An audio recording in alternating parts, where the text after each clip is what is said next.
Hello, my dear UPSC aspirants. I welcome you all to the channel UPSC with Nitya Pandey in the series of editorial analysis. इस editorial analysis series में मैं आपके लिए important editorials लेकर आती हूँ from the Hindu, Indian Express, Economic Times, Live Mint etcetera. और उस टॉपिक का हम एक थरो एनालिसिस करते हैं। अब इस एनालिसिस को लेकर आप लोगों की काफी क्वेरीज हैं। One is this sufficient for current affairs और नॉट? डेली करंट अफेयर्स के लिए ये सफिशिएंट है, बट एक कंपाइलेशन पढ़ने की आपको हमेशा नीड होगी, तो उसके लिए आपको मंथली करंट अफेयर्स करना है, जो अगेन मैं अपने चैनल पे करा रही हूँ through the vision workbook.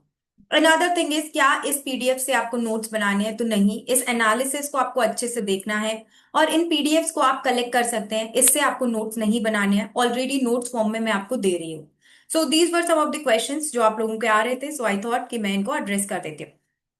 Today I have picked up one editorial from the Hindu, जो कि काफी कंट्रोवर्शियल टॉपिक पर है, जहां पर जैसे किसी पर्टिकुलर ऑर्गेनाइजेशन के लीडर्स बोल रहे हैं कि जो टर्म्स है सोशलिस्ट और सेक्युलर, वे इमरजेंसी के टाइम पर इनकॉर्पोरेट किए गए थे, इमरजेंसी एरा शोकेस कर रहे हैं, इसलिए उनको कॉन्स्टिट्यूशन से हटा देना चाहिए।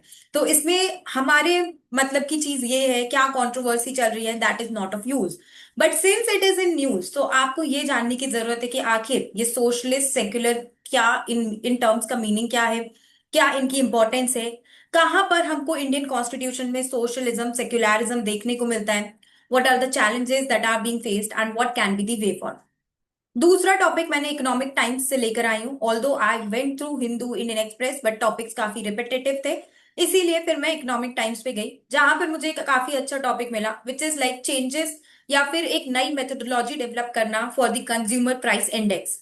तो यहाँ पर वी नीड टू अंडरस्टैंड कि आखिर इन्फ्लेशन क्या होता है, कंज्यूमर प्राइस इंडेक्स क्या है, और कौन कौन से इंडेक्स होते हैं जिनसे हम इन्फ्लेशन मेजर कर सकते हैं, क्या इश्यूज आ रहे हैं सीपीआई में कि हमको एक नया इंडेक्स डेवलप करना पड़ रहा है। Okay, so let's start.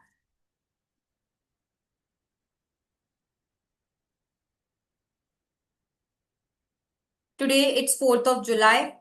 Now those who are watching this for the first time, उन लोगों को मैं बता दूं कि इस एडिटोरियल एनालिसिस की पीडीएफ आपको मेरे Telegram channel UPSC with Nitya Pandey में मिल जाएगी।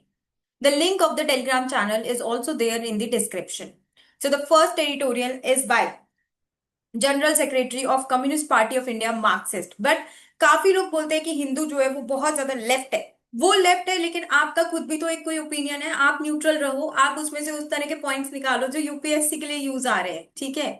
तो इसमें काफी अच्छे अच्छे पॉइंट्स भी हैं। सो रीसेंट कॉन्टेक्स्ट मैंने आपको बता दिया है। Historical background, 42nd amendment act से सोशलिज्म, सोशलिस्ट और सेक्युलर वर्ड ऐड किए गए थे इन आर प्रियम्बल। लेकिन ऐसा नहीं है कि प्रियम्बल में वर्ड ऐड होने के बाद ही हमारा जो कॉन्स्टिट्यूशन है वो सेक्युलर या सोशलिस्ट रहा। उसके पहले भी डीपीएसपी था, फंडामेंटल राइट्स थे, जो कि एक सोशलिस्ट और सेक्युलर कैरेक्टर हमारे इंडियन कॉन्स्टिट्यूशन को दे रहा था। सो दैट मीन्स कि हमारे जो फाउंडिंग फादर्स हैं, हमारी जो कॉन्स्टिट्यूएंट असेंबली है, उनका एक विजन था towards making it socialist and secular. अब सोशलिज्म क्या होता है? सो सोशलिज्म बेसिकली एक तरह की पॉलिसी है जहां पर गवर्नमेंट इंटरवीन करती है ताकि सोसाइटी में सोशियो इकोनॉमिक जस्टिस मेंटेन रहे। तो देखिए क्या होता है, दो तरह की चीजें, one is capitalism and other is socialism. Capitalism क्या है? बहुत ज्यादा प्रॉफिट ओरिएंटेशन पे काम करता है, लेकिन जैसे इंडिया जैसी कंट्री पे जहां पे इतनी ज्यादा पॉवर्टी है, इनइक्वालिटी है, लोग उस तरह के स्कूल्स, हॉस्पिटल्स एक्सेस नहीं कर पाएंगे, इसलिए गवर्नमेंट को इंटरवीन करना पड़ता है in sectors like hospital, education etcetera, ताकि सबकी बेसिक नीड्स फुलफिल हो सके, वेल्थ डिस्ट्रीब्यूशन हो सके थ्रू टैक्सेशन एक्सेट्रा। तो सोशलिज्म जो है वो एक आइडिया है जो एम्बॉडी करता है to ensure dignity, opportunity to all citizens. Secularism क्या है? सेक्युलरिज्म बेसिकली कि जो भी लोग रह रहे हैं उनको फ्रीडम ऑफ रिलीजन हो, ठीक है, स्टेट इंटरफेरेंस नहीं होगा। अब यहाँ पर भी दो मॉडल्स हैं, एक होता है western model of secularism, another is Indian model of secularism. Western model of secularism complete separation maintain कर रहा है स्टेट और चर्च के बीच में, दैट इज स्टेट और रिलीजन के बीच में। बट इंडिया में क्योंकि इस तरह की कई बार प्रैक्टिसेस होती हैं कि स्टेट को इंटरवीन करना पड़ता है, फॉर एग्जाम्पल संलेखना, ठीक है, तो इंडिया में जो स्टेट है वो लिमिटेड इंटरफेरेंस रखता है, जैसे कि Sabarimala temple case etcetera. But West में कंप्लीट सेपरेशन है। Okay, so these are the two terms, इनका मीनिंग मैंने आपको समझा दिया। एप्लीकेशन अगर हम देखें तो डीपीएसपी में जैसे कि आर्टिकल 38 और 39 है, जो कि सोशल जस्टिस, इनइक्वालिटी कम करने की बात कर रहे हैं, ये सोशलिज्म की एप्लीकेशन है। 41 से 43 जहां पर वेलफेयर मेजर्स की बात हो रही है, work, education, public assistance etcetera, this is also talking about socialism. Fundamental rights में अगर हम देखें तो आर्टिकल 25 से 28, ठीक है, वो फ्रीडम ऑफ रिलीजन की बात कर रहा है। देन आर्टिकल 15 भी डिस्क्रिमिनेशन प्रिवेंट कर रहा है on the basis of religion again a secular character. सभी जो माइनॉरिटीज हैं उनको कल्चरल एजुकेशनल राइट्स हैं, जैसे कि अगर आप पाकिस्तान देखेंगे, it is an Islamic country, वो सेक्युलर कंट्री नहीं है। But India is a secular country क्योंकि हम अलग अलग लोगों को अपना कल्चर प्रिजर्व करने की आजादी दे रहे हैं। इसके कुछ जुडिशियल इंटरप्रिटेशंस भी हैं, जैसे कि केशवानंद भारती केस में सोशलिज्म और सेक्युलरिज्म बेसिक स्ट्रक्चर डॉक्ट्रिन के अंदर माने गए थे। इंपॉर्टेंस क्या होती है सोशलिस्ट और सेक्युलर कॉन्स्टिट्यूशन की? तो सबसे पहले एक सोशलिस्ट कॉन्स्टिट्यूशन आपको डिग्निटी और इक्वालिटी गारंटी करता है थ्रू वेलफेयर मेजर्स। फिर ये एक मॉडर्न इंडियन स्टेट बनाने में हमारी हेल्प करता है, माइनॉरिटीज को प्रोटेक्ट करता है। दोनों ही सोशलिस्ट सेक्युलर कॉन्सेप्ट्स दोनों ही माइनॉरिटीज को प्रोटेक्ट करते हैं, उनकी रिलीजियस फ्रीडम प्रोटेक्ट होती है। और क्योंकि यहाँ पर इक्विटेबल डिस्ट्रीब्यूशन हो रहा है, वेल्थ डिस्ट्रीब्यूशन हो रहा है, तो ये इकोनॉमिक जस्टिस भी मेंटेन कर रहा है। रिसेंटली कुछ चैलेंजेस हैं, जैसे कि अभी ये बात चली है, तो इससे क्या हो रहा है, हमारा बेसिक स्ट्रक्चर अंडरमाइन हो रहा है, डेमोक्रेसी थ्रेटन हो रही है, अगर इस तरह की बातें हो रही हैं कि इन टर्म्स को हटा देना चाहिए। अगर हम गवर्नमेंट इनिशिएटिव्स की बात करें कि इन वैल्यूज को सपोर्ट करने के लिए गवर्नमेंट ने क्या क्या किया है, तो सबसे पहले तो 42nd अमेंडमेंट एक्ट के अंदर एक्सप्लिसिटली इन वर्ड्स को लिखा गया। उसके अलावा हमारे पास लीगल सेफगार्ड्स हैं, जैसे कि right to education act, SC ST atrocities act, जो कि माइनॉरिटीज को प्रोटेक्ट करते हैं, इकोनॉमिक जस्टिस इंश्योर कर रहे हैं। गवर्नमेंट ने काफी सारी वेलफेयर स्कीम्स भी इंट्रोड्यूस की हैं, जैसे कि MNREGA, NFSA, okay, Pradhan Mantri Awas Yojana, to ensure economic justice, social justice, dignity and like provide equal opportunity to all the individuals. इसमें मैंने डॉक्टर BR अम्बेडकर के व्यूज भी डाले हैं, जो कि एडिटोरियल में भी बात हुई थी। ओके, तो आप ये इनकॉर्पोरेट कर सकते हैं अपने आंसर्स में, जो कि उसको एक अलग वैल्यू देंगे। ठीक है, पॉलिटी के आंसर्स में मैं हमेशा अपने स्टूडेंट्स को भी बताती हूँ अंडर द मेंटोरशिप प्रोग्राम कि आपको लीगल लिमिनरीज जो हमारे कॉन्स्टिट्यूशन के फाउंडिंग फादर्स थे उनके व्यूज लिखो आप पॉलिटी में। तो इन्होंने भी बहुत ज्यादा इंपॉर्टेंस हाईलाइट की थी of equality, liberty, fraternity, secularism, socialist principles etcetera. तो अगर हम इन चीजों को चेंज करने जा रहे हैं तो हम अपने फाउंडिंग फादर्स का विजन चैलेंज कर रहे हैं। वे फॉरवर्ड यही रहेगा कि कॉन्स्टिट्यूशनल वैल्यूज को आप और ज्यादा री कीजिए, जिससे एजुकेशन, अवेयरनेस, कोर्ट्स को इंटरवीन करना चाहिए, कोर्ट्स को देखना चाहिए कि हमारा जो कॉन्स्टिट्यूशन का बेसिक स्ट्रक्चर है वो प्रोटेक्ट हो रहा है कि नहीं हो रहा है। पॉलिटिकल अकाउंटेबिलिटी हो सकती है, जैसे कि डेमोक्रेटिक इंस्टीट्यूशंस और civil society must counter attempts to undermine constitutional secularism and socialism, और सिटीजन्स को एक्टिवली एंगेज करना चाहिए इन तरह के इश्यूज पे।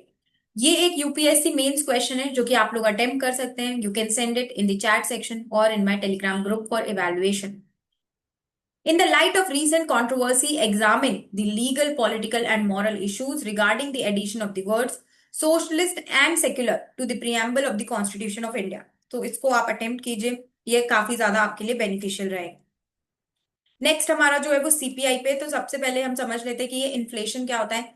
तो जो कंटिन्यूस राइज होता है प्राइस लेवल्स में over a period of time, ठीक है, जैसे कि अगर आप देखेंगे, अगर टमाटर आज में भी आज से 4 साल पहले 10 रुपए किलो था और आज 20 रुपए किलो हो गया, तो ये जो सस्टेन प्राइस लेवल राइज है that is called as inflation. ये लोगों की परचेसिंग पावर अफेक्ट करता है। कैसे अफेक्ट करता है? अगर अभी सपोज करो आज मुझे प्याज मिल रही है 10 रुपए, ठीक है, तो हो सकता है मैं 1 किलो प्याज ले लूं। कल मुझे प्याज मिल रही है 20 रुपए, तो मैं सोचूंगी यार आधा किलो ही ले लेती हूँ। Okay, this is just an example. तो इस तरह से लोगों की परचेसिंग पावर अफेक्ट करता है inflation. Different types of inflation होते हैं, जैसे कि demand pull, cost push. Demand pull मतलब आप समझिए जैसे कि चार, जस्ट अंडरस्टैंड कि ठीक है, एक एग्जांपल दे रही हूँ कि 5 किलो आलू है, ठीक है, लेकिन खरीदने वाले बहुत ज्यादा हैं, ठीक है, बहुत ज्यादा लोग खरीदने वाले हैं, तो उस चीज का प्राइस बढ़ जाएगा। So that is demand pull. Cost push क्या होता है कि लेबर के वेजेस वगैरह बढ़ गए, रॉ मटेरियल का प्राइस बढ़ गया, तो वो कॉस्ट पुश की उस चीज को बनाने की कॉस्ट बढ़ गई। बिल्ट इन मतलब over a period of time certain factors की वजह से। इन्फ्लेशन क्यों कैलकुलेट करना है? क्योंकि लोगों की जो भी सैलरी होती है, पेंशन होती है, उसमें इन्फ्लेशन कैलकुलेट होता है। आप अपने इन्वेस्टमेंट प्लान्स इन्फ्लेशन को लेकर करते हैं। मॉनेटरी पॉलिसी इन्फ्लेशन कैलकुलेट करके बनाई जाती है। फिजिकल प्लानिंग, ठीक है, सोशल वेलफेयर के लिए, क्योंकि पॉवर्टी थ्रेशोल्ड भी तो इसी से पता चलेगा कि महंगाई कितनी है। इन्फ्लेशन इज बेसिकली महंगाई, ठीक है।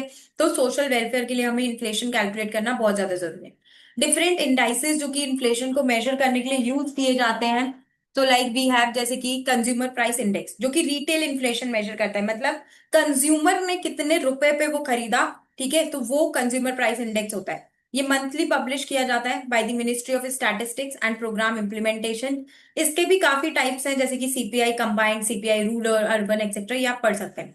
होलसेल प्राइस इंडेक्सेस की होलसेल लेवल पे उस चीज का क्या प्राइस था, ठीक है, उसकी कितनी महंगाई बढ़ी प्रोड्यूसर लेवल पे, ठीक है, तो वहां पे वो होलसेल प्राइस इंडेक्स हो जाता है। इसको office of economic advisor under the DPIIT, ठीक है, यहाँ पर ये इसको पब्लिश करता है, मेजर करता है। ये आपको याद करना है कौन सा मंथली पे होता है, ठीक है, कौन सा वीकली लेवल पे होता है, एक्सेट्रा।